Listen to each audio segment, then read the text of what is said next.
There are stories buried so deep in history that they exist somewhere between truth and legend, stories of kings whose ambition was so vast, so impossible that the world itself was not enough to contain them. This is the forgotten tale of Abu Bakr to the African emperor who surrendered a throne, raised a fleet of 2,000 ships, and sailed across an ocean no one dared to cross. A king who vanished into the horizon, chasing the edge of the world, long before the world spoke of Columbus, long before maps were inked with certainty. There was a land called Mali, a kingdom of gold, scholars, architects, and explorers, and within its golden age stood a man unlike any ruler history had ever seen, Abu Bakr II.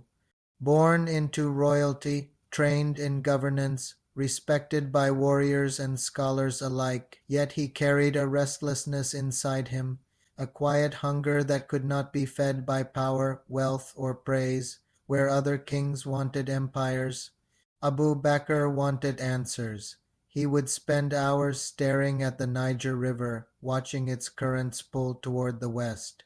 Historians called it curiosity. His people called it madness.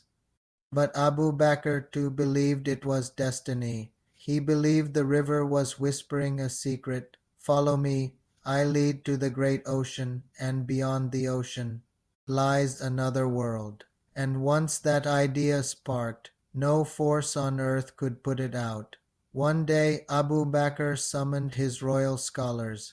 He asked a question so absurd that some believed he had lost his mind. Is there an end to the Atlantic Ocean? But he wasn't joking, and he wasn't asking for curiosity's sake.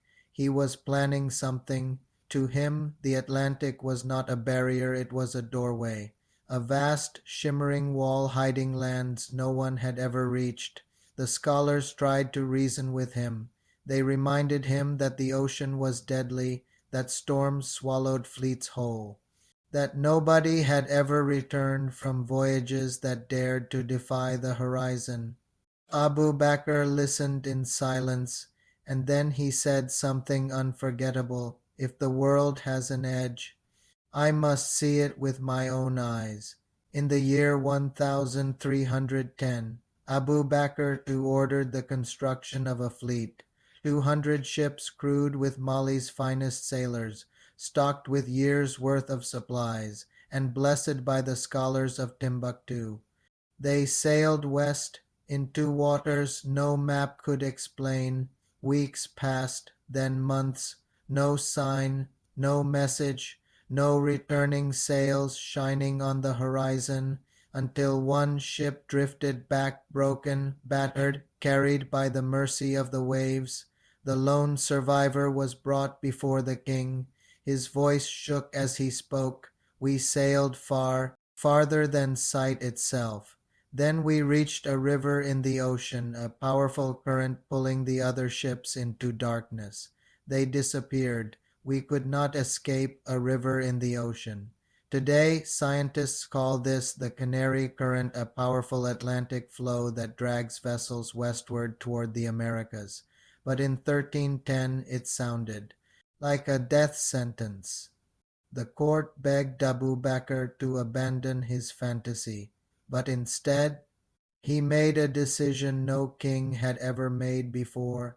Abu Bakr too called his brother Musa, the man who would later become Mansa Musa, the richest man in human history, and he told him something unimaginable.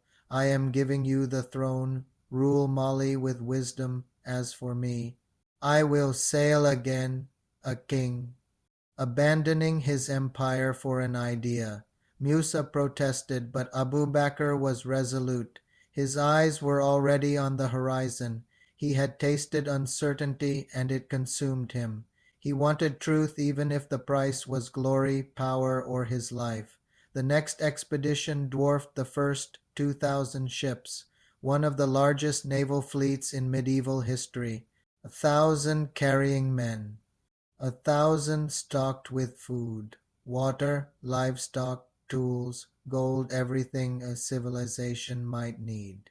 Not just to travel, but to build. Was he planning to find land or to create a new world? No one knows, but the preparation resembled that of a people who never intended to return. Eyewitnesses described drums echoing across the coastline, raising oars like spears, king standing tall on the lead vessel dressed in white staring into the endless blue. Fleet pushed off, the shore erupted in cheers, tears, and prayers. Then silence. The ocean swallowed them and never gave them back. So, did Abu Bakr reach the Americas? For centuries the world assumed the fleet perished. But the hints, oh, the hints refused to die. Some Native American tribes spoke of black-skinned visitors arriving on great boats long before Columbus. Carved stones found in Central and South America bear symbols eerily similar to West African script. Traces of West African gold have been found in pre-Columbian archaeological sites.